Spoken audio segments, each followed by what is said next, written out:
I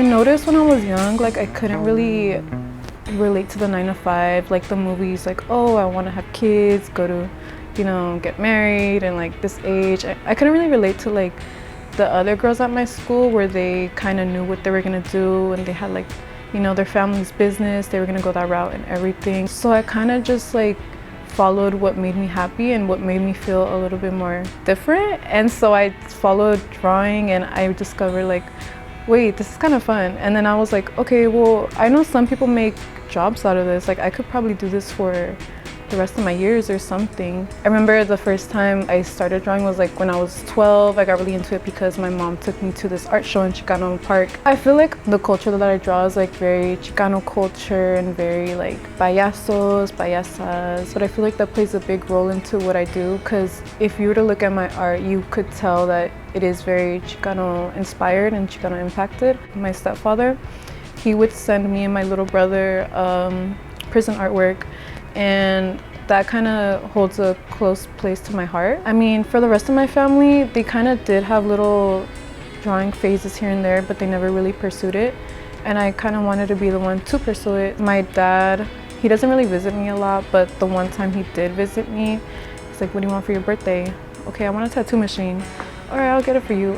Send me the link. And I'm like, okay, so here's the link on Amazon. It was like a $25 kit. Don't do that. I think I got into tattooing like senior year is when I was kind of messing people up and drawing on myself, tattooing fake skin, oranges, fruits, all that. The first time I tattooed my leg was when there's this guy in PE and he really liked me. I would always draw myself, like I said. So I drew this thing on my leg and he's like, oh, is that a tattoo? Because he knew I wanted to do tattoos. And I was like, yeah, it's a tattoo. What's coming off? And he's gonna know it's not a tattoo.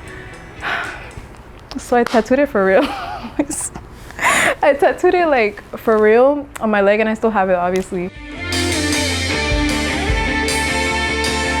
I never really went the traditional way, like going into like an apprenticeship and like, doing all that. It's very common nowadays for people to just like do self-taught, and that's what I did. I was just self-taught. I went into the shop and was like, hey, I'm looking for a job. It's like a very big male-dominated industry, which is why it was so hard to get into like a shop. And I'm so grateful I'm in a shop that's like, women-owned, especially like LGBTQ-owned. I love doing what I do because it's just the people, honestly. Also the art, like the feeling of I helped somebody, and it's kind of like a body mod thing. Like I helped you kind of hopefully bring you more confidence, and I helped you feel, better about yourself, or I helped you kind of give you a story, or we shared stories. It's just art that brings people together, and you could go so far. There's no limit with tattooing, honestly.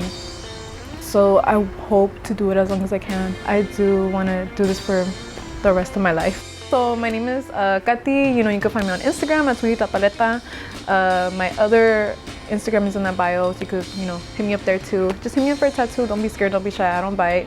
You could find me at Gilded Rose in downtown San Diego.